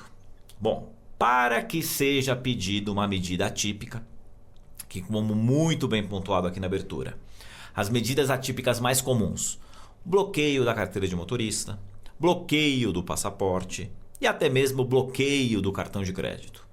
Eventualmente, essa medida atípica pode ser alguma coisa específica para aquela pessoa, como a proibição de comparecer em determinado local, ou mesmo pensando numa situação de uma pessoa que não dirige. Pode ser o bloqueio do aplicativo de celular de transporte dessa pessoa. Essas últimas duas menções relacionadas à proibição de frequentar ou comparecer em determinados locais e o bloqueio de aplicativos, ainda ela é bastante divergente e polêmica no judiciário. Mas as três primeiras, né, CNH, passaporte e cartão de crédito, seriam as mais usuais, né? Então, qual é a ideia? Alguém está tentando cobrar uma dívida e aí não consegue encontrar nada nas contas bancárias, nas contas correntes, nos investimentos. Neste caso, o advogado vai solicitar ao juiz, no processo que está tramitando Brasil afora, que sejam aplicadas as medidas atípicas. E aí o judiciário disse, né, a tese firmada foi a seguinte: nas execuções, a adoção dos meios executivos atípicos é cabível desde que, cumulativamente, então não é um ou outro requisito, são todos juntos. 1. Seja analisado, ponderado a efetividade da execução, ou seja, o credor, o exequente, recebeu o dinheiro, e a menor onerosidade do executado, ou seja, não ser algo muito gravoso para o executado. O que seria muito gravoso para o executado, Sérgio? Por exemplo, ele é um motorista de aplicativo. Não, então, peraí, o motorista de aplicativo, se for ter a sua carteira de motorista bloqueada, ele não vai poder trabalhar. Essa seria uma situação de onerosidade. Vamos imaginar um piloto de avião que precisa do passaporte para ir trabalhar para o exterior. Aí não pode, porque aí vai ser algo muito pesado, muito oneroso. Alguém quer ir passear o feriado de carnaval no exterior para abraçar o Mickey na Disney. Não, aí não. Aí não é onerosidade, aí é passeio. Aí nesse caso está justificado o bloqueio do passaporte, né? Então, o primeiro requisito é esse. Vai sempre existir, no caso concreto, caso a caso, o juiz analisar as situações, as especificidades, para que não haja essa situação de bastante prejuízo para o devedor. Então, este é o primeiro requisito. O segundo requisito tem que ser de modo prioritariamente subsidiário. O que seria esse subsidiário? É o secundário. Não é a primeira medida. Não dá para chegar ao credor e de plano falar, bloqueia a carteira de motorista do devedor. Não. Primeiro vamos para os meios usuais, para os meios regulares, para os meios ordinários. Que quais seriam? O principal deles já falei aqui, a tentativa de bloqueio dos valores, a tentativa de penhora. Não conseguiu a penhora. Outro meio usual é a negativação do devedor nos cadastros restritivos de crédito. Não conseguiu a penhora, não conseguiu ter sucesso com a inscrição em cadastro restritivo. Aí a gente já tem a possibilidade do advogado do credor falar, juiz, é essa a situação. O terceiro requisito é sempre um requisito que tem que existir no judiciário, mas o STJ colocou isso, é bom para reforçar, que tem que ser fundamentado. Então Então, quer dizer, o juiz vai ter que chegar e falar, olha, já tentou penhorar, olha, não teve sucesso, não é uma pessoa que usa a carteira de motorista para fins de trabalho. Então, o juiz fundamenta isso. E aí vem o quarto e último requisito, tem que observar outros dos princípios do processo. Seriam aquelas regras gerais que o juiz sempre tem que avaliar. Principalmente, contraditório. O que é o contraditório do ponto de vista do processo judicial? Ouvir a parte contrária. Então, Sérgio, como é que vai funcionar isso na prática agora por essa decisão do STJ? Tentou a penhora, não encontrou nada na conta. O advogado do credor fala, juiz, bloqueia o passaporte, a carteira de motorista e o cartão de crédito. O que o juiz fala? Advogado do devedor, manifeste no processo.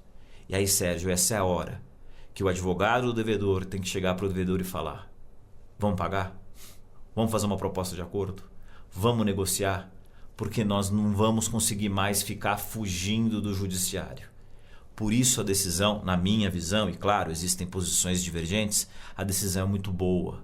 Porque ela pode buscar uma maior efetividade de todas as decisões relacionadas a um processo judicial.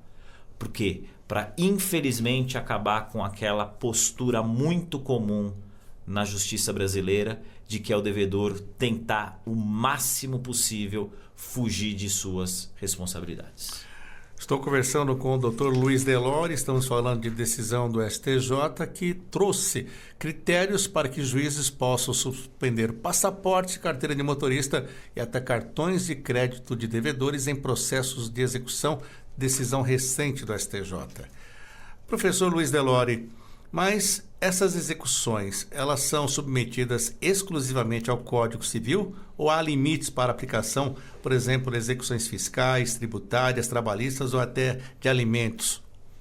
Essa foi uma ótima pergunta. Por quê? Porque esse tema 1137, Sérgio, ele foi julgado pela segunda sessão do STJ. E aqui me permita só uma questão um pouquinho técnica, mas é que é importante para o nosso ouvinte entender. O STJ, como o STF, como qualquer tribunal brasileiro, ele é dividido em áreas e ele é especializado em determinadas áreas. E dentro do STJ existem 3 seções. A primeira é direito público, a segunda é direito privado, a terceira é direito penal. Inicialmente, este recurso ele estava para ser julgado pela Corte Especial, que aí englobaria todas as situações do STJ, todos os casos, portanto, envolvendo o assunto. Só que depois ele saiu da Corte Especial e ele foi remetido para julgamento da segunda sessão. Então, esta decisão, ela não se refere a aspectos envolvendo direito público. E o que seria o principal exemplo de direito público? Já mencionado na sua indagação. Execuções fiscais. Então, para quem está devendo tributo, para quem está devendo IPTU, para quem está devendo IPVA, para quem está devendo imposto de renda, e por força disso vai existir uma execução fiscal, fiscal no sentido de fisco, tributo, esta decisão não se aplica. Ah, então não é possível ter as tais medidas atípicas para execução fiscal? Não é isso. Existem as medidas atípicas para execução fiscal, mas ainda não houve a definição por parte, novamente, do STJ de quais seriam os requisitos, os critérios. Pode até ser que algum juiz, em cada caso, para aplicar numa execução fiscal estas hipóteses, estes requisitos, ele pode até se valer desse julgado. Mas para as execuções de cobrança de dívida, batida de carro, dano moral, dano material, os próprios alimentos mencionados, aí esta decisão ela é uma decisão vinculante, ela é uma decisão que vai ter que ser observada pelo juiz.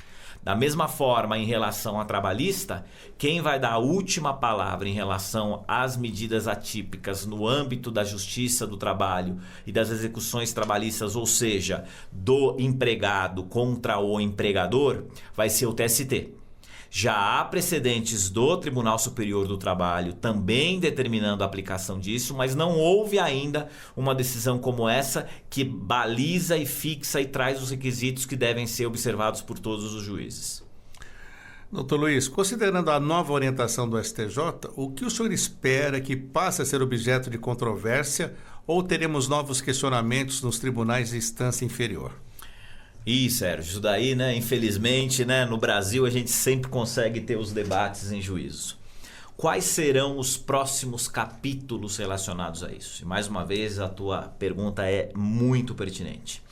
Eu diria, Sérgio, que os debates principais agora se darão de duas formas. Primeiro, o primeiro requisito fixado pelo STJ foi a aplicação ao mesmo tempo do princípio da efetividade, que é o credor poder querer receber o seu valor, e a menor onerosidade, como a gente disse, não é algo ser muito pesado para o devedor. Só que quando a gente fala em ponderação de princípios, obviamente existe um grau de subjetividade. Ou seja, eventualmente eu entendo que determinada situação não é tão onerosa assim. Mas que você, Sérgio, entende que aquela mesma situação é onerosa. Isso é normal. Então o que pode acontecer? O juiz da primeira vara, que está trabalhando num processo, ele ser mais ou menos rígido para aplicar. Porque existe um critério, repito, de discricionariedade, de subjetividade.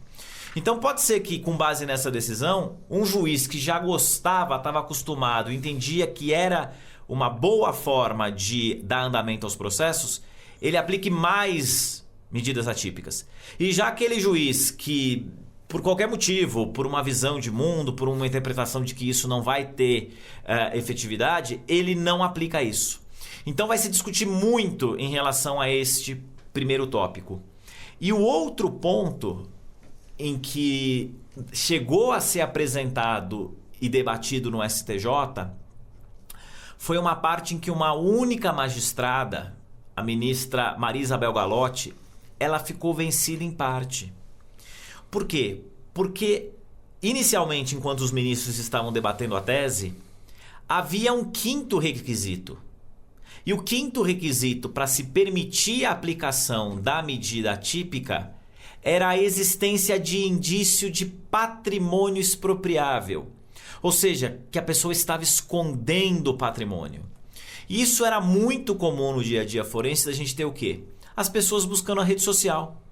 Eu dei aquele exemplo aqui, não foi um exemplo hipotético, de um devedor que queria tirar foto com o Mickey, Isso é muito usado em processo. Os credores falando, juiz, o sujeito disse que não tem condições de pagar nada, mas olha só, um dia ele está num lugar do Brasil, outro dia ele está em outro lugar do mundo e ele posta tudo isso nas redes sociais. Então, nesse caso, a gente estaria diante de um devedor ostentação. Até essa terminologia é utilizada em alguns processos judiciais. Só que isso não foi colocado como requisito. Então, nesse sentido, apesar de não ter sido colocado como um requisito no recurso repetitivo, é certo que alguns advogados vão ainda tentar utilizar essa situação. E como o repetitivo não disse que isso está proibido, a gente vai ter, seguramente, Sérgio, uma diferença entre os juízes. Alguns juízes ainda vão continuar pedindo essa prova e outros juízes vão dizer, não, como o repetitivo não tratou, não vai ser. Eu colocaria esses dois pontos ainda de debate. Quero agradecer ao professor Luiz Delori, professor, mestre e doutor em processo civil pela USP, com pós-doutorado em Cornell nos Estados Unidos, advogado, falando sobre essa decisão do STJ que fixou critérios para que juízes possam suspender passaporte, carteira de motorista e até cartões de crédito de devedores em processos de execução. É a tese firmada no tema 1137, que redefine os limites das chamadas medidas executivas atípicas. Professor, obrigado por estar conosco aqui na Rádio Justiça. Até a próxima. Prazer é meu, sempre uma alegria. Grande abraço. 8h32, intervalo rápido no Revista Justiça. Na volta, vamos ter aqui uma entrevista sobre a Justiça Federal que autorizou uma mãe a sacar o fundo de garantia para o tratamento de um filho autista. Daqui a pouquinho, depois do intervalo.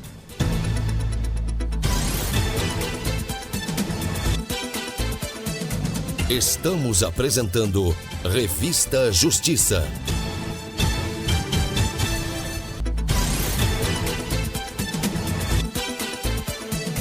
Voltamos a apresentar Revista Justiça. 8h36. Revista Justiça. Entrevista.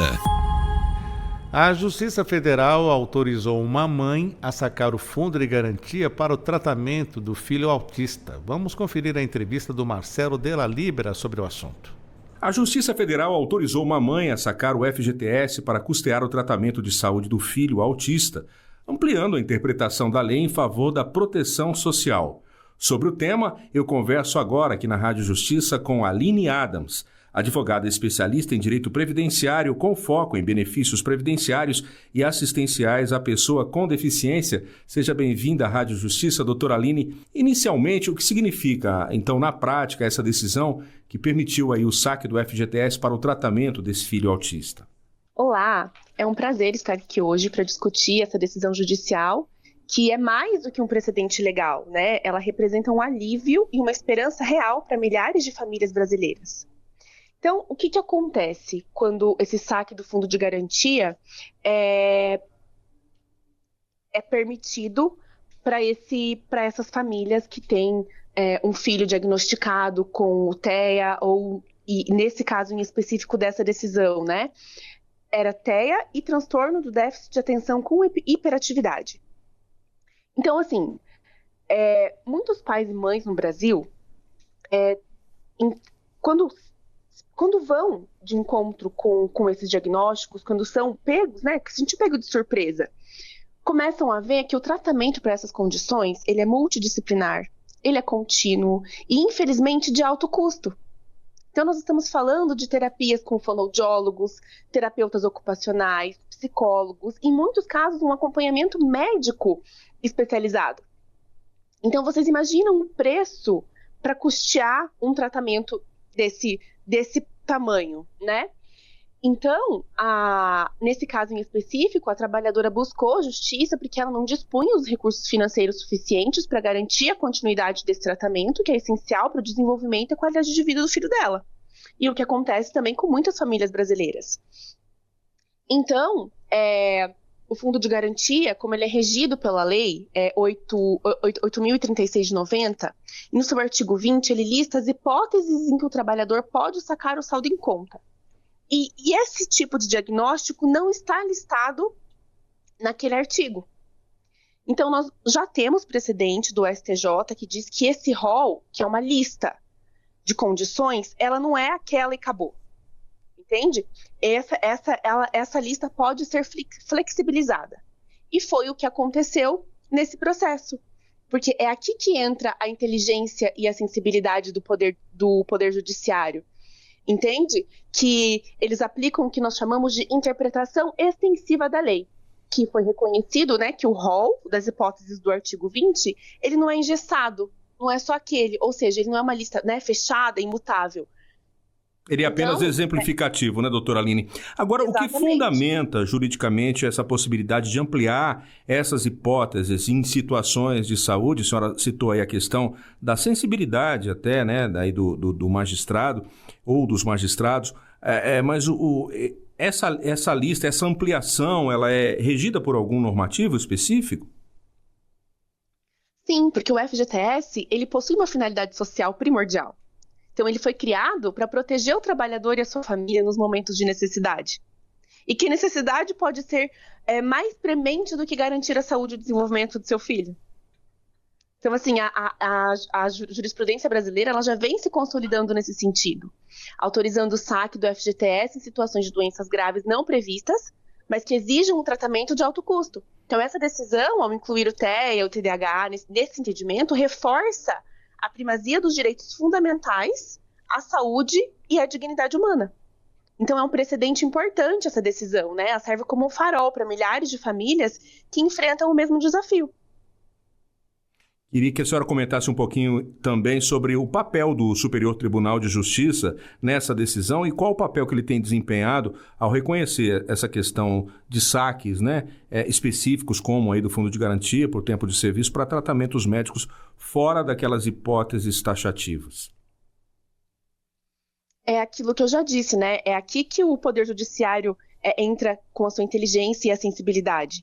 que é reconhecendo essa interpretação extensiva e trazendo para nós uma flexibilização nessas... Porque, assim, nós não temos como colocar na legislação todo tipo de condições abranger de forma global. É por isso que existe o Poder Judiciário, para conseguir analisar o caso a caso, para individualizar, porque nós, uma sociedade, nós somos pessoas diferentes. Então, não tem como colocar na letra da lei tudo o que pode acontecer. Entende? Doutora Aline, essa decisão acaba dialogando com a lei brasileira de inclusão também, né? E a proteção integral às pessoas com deficiência. Uhum. Assim, resumindo, então a justiça, ela deu um passo quando ela vai a favor da pessoa com deficiência e as pessoas no transtorno do espectro autista, ela dá um passo fundamental ao reconhecer que o dinheiro do FGTS, que é trabalhador, ele deve ser liberado em casos de extrema necessidade para a saúde de um filho. A saúde de um filho que tem um diagnóstico, né? É uma vitória da humanidade sobre a burocracia e um reconhecimento que o investimento no tratamento precoce e contínuo é um investimento no futuro e na inclusão dessas crianças. É aí que entra a Lei Brasileira de Inclusão, porque a Lei Brasileira de Inclusão ela veio para fortalecer a Convenção Internacional sobre os Direitos das Pessoas com Deficiência. Então, que essa decisão ela sirva de encorajamento para que mais famílias busquem seus direitos. Porque esse direito, infelizmente, como não está lá no rol, não está naquela lista, precisa ser judicializado. A partir dessa decisão, esse entendimento acaba influenciando novos pedidos de famílias em situações parecidas como essa? Com certeza. Com certeza. E que essa informação chegue para outras famílias também. Então vamos lá, a família teve um diagnóstico de um problema grave desses de saúde, né? Com o ente querido, com o filho, enfim. Quais os elementos ela precisa, a família, reunir e comprovar para buscar judicialmente o saque do Fundo de Garantia por Tempo de Serviço para tratamento de um dependente? Um laudo médico robusto e detalhado. Um bom laudo médico. O que é um bom laudo médico? Hoje, colocando o CID da pessoa, daquele diagnóstico, descrevendo ali, de uma forma do que for possível um médico fazer essa descrição, das barreiras que a pessoa enfrenta por conta daquele diagnóstico. Então, a pessoa reúne toda a documentação médica, comprova, acredito que a necessidade financeira para custear as despesas, porque esses tratamentos eles são de alto custo.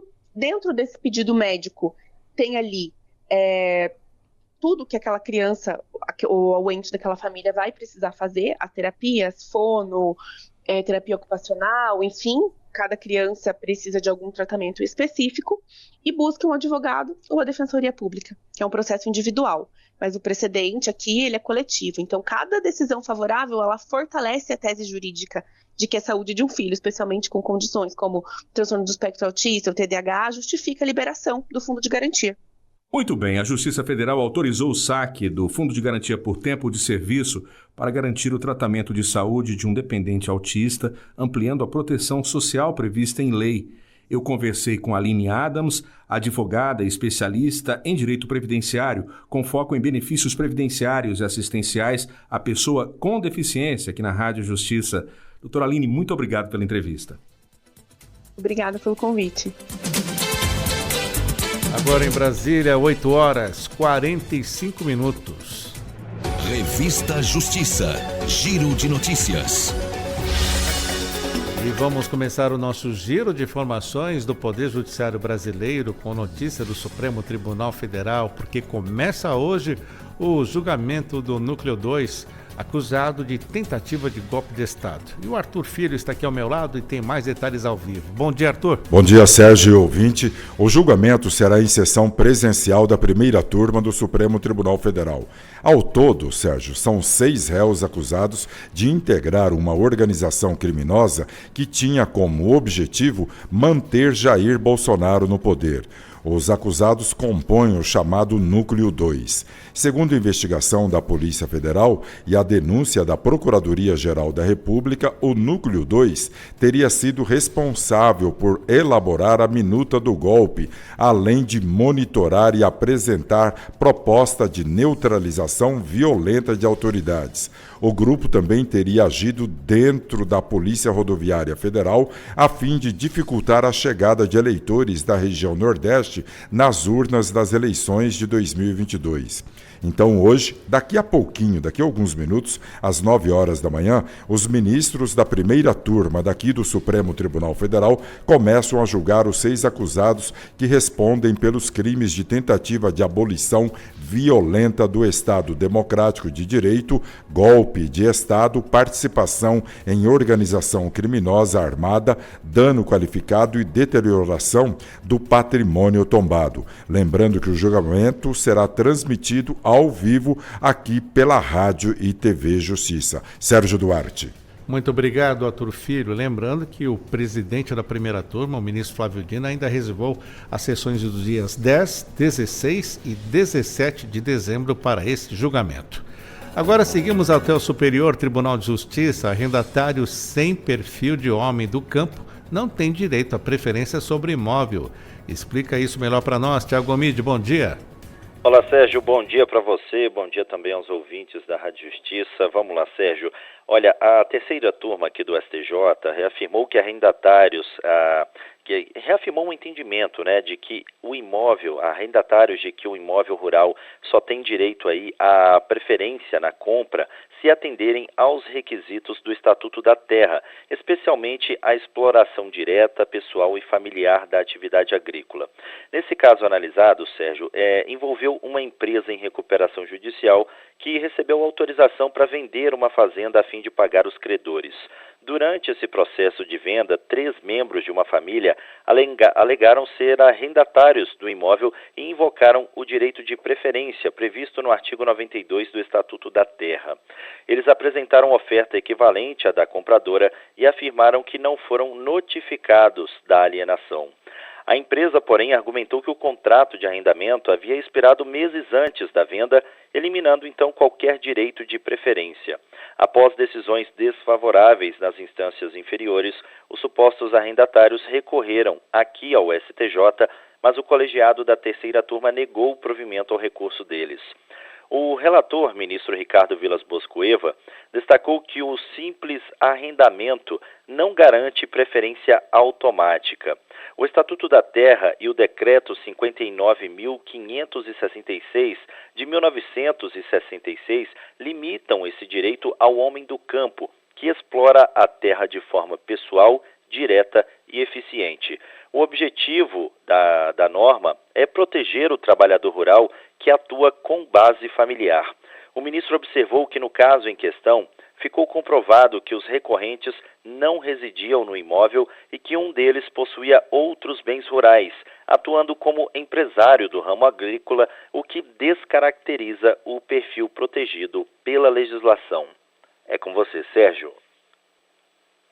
Muito obrigado, Tiago Omide, pelas informações ao vivo, direto do Superior Tribunal de Justiça. Agora vamos até o Tribunal Superior do Trabalho. Técnico de idiomas obtém o direito a normas coletivas de professores. Samanta Flor, bom dia.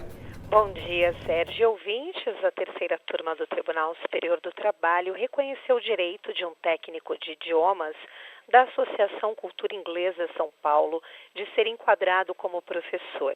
A decisão leva em conta o desempenho de atividades típicas de docência, como ministrar aulas, aplicar provas e participar de atividades pedagógicas.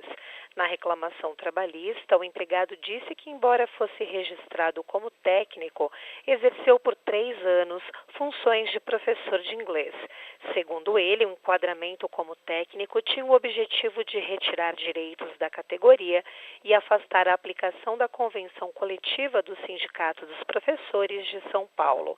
A cultura inglesa sustentou que não é um estabelecimento de educação básica ou superior, mas sim de cursos livres, e que o Simpro não representa os profissionais de escolas de idiomas.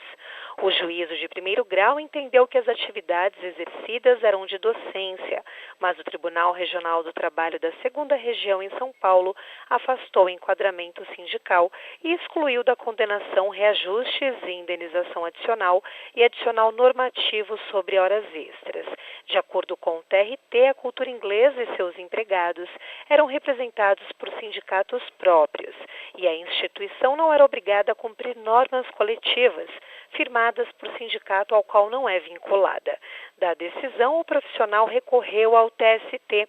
Para o ministro Alberto Balazeiro, relator do recurso de revista na terceira turma, a atividade principal da empresa é ministrar aulas de inglês. Por isso, os empregados devem ser reconhecidos como integrantes da categoria dos professores, mesmo em cursos livres. A decisão foi unânime e ainda cabe recurso. Volto com você, Sérgio. Muito obrigado, Samantha Flor, ao vivo, conversando conosco, diretamente do Tribunal Superior do Trabalho. Agora vamos até o Tribunal Superior Eleitoral falar com o Rimac Souto. Ele tem informações sobre o Prêmio da Justiça Eleitoral e o selo de qualidade eleitoral que vão ser entregues na próxima quarta-feira. Bom dia, Rimac. Muito bom dia, Sérgio. Bom dia também para você que nos acompanha sempre aqui pela Rádio Justiça e que fica por dentro, né, das principais informações, notícias do Judiciário brasileiro. E vamos agora então com a do TSE, que temos, né, nós já temos aí falado sobre o prêmio e o selo Justiça Eleitoral e a hora está chegando, né? Está chegando a hora de conhecer as vencedoras e os vencedores do prêmio e do selo, que vai ser entregue, como você disse, quarta-feira, amanhã, dia 10 de dezembro, aqui mesmo na sede do TSE em Brasília. A ideia, né, Sérgio, a gente também já falou aqui, é reconhecer e valorizar anualmente as boas práticas no processo eleitoral brasileiro e destacar o empenho dos tribunais regionais eleitorais no cumprimento dos requisitos que contribuem para a excelência da justiça eleitoral. A ideia é selecionar, premiar e disseminar né, ações e projetos inovadores e eficazes que contribuam para a promoção, a defesa e a garantia do direito ao voto e também, claro, né, a preservação da democracia. O selo de qualidade eleitoral é realizado anualmente e envolve os TREs que atendem aos requisitos estabelecidos para melhoria na gestão, inovação, tecnologia, atendimento ao eleitor e à eleitora, transparência, integridade e combate à desinformação e a capacitação de servidoras e servidores. A premiação é dividida em 3 categorias: diamante, ouro e menção honrosa. Já o Prêmio Justiça Eleitoral, por sua vez, vai reconhecer magistradas e magistrados, servidores e servidoras, também cidadãs e cidadãos que desenvolvem, né, também ações e projetos relevantes para a promoção do processo eleitoral. Por exemplo, as categorias, vamos lá. A inovação em cidadania na justiça eleitoral, combate à desinformação, eficiência na comunicação, redução das desigualdades de gênero, de raça, de etnia e de idade, acesso à justiça eleitoral, categoria eleitor comprometido e categoria mesário comprometido. Cada categoria vai ter uma vencedora ou vencedor. E, como eu disse, a cerimônia é pública para a divulgação de resultados do julgamento. A entrega do selo de qualidade vai ser realizada amanhã, dia 10, como eu disse, aqui mesmo, na sede do TSE em Brasília. Sérgio. Muito obrigado, Rimac Souto, ao vivo, diretamente do TSE, trazendo informações para nós, ouvintes da Rádio Justiça, a respeito, então, do Prêmio da Justiça Eleitoral e do selo de qualidade eleitoral, que vão ser entregues na próxima quarta-feira. 8h55, vamos ficando por aqui com a Revista Justiça de hoje. A apresentação minha, Sérgio Duarte, a edição da Camila Rodrigues, a produção do João Paulo Bezerra, trabalhos técnicos Luiz Alves, coordenação de jornalismo Marcela Luiza, Secretaria de Comunicação Social, Supremo Tribunal Federal. Você fica agora com a transmissão conjunta da Rádio e da TV Justiça para o julgamento do Núcleo 2 da tentativa de golpe de Estado. Até já!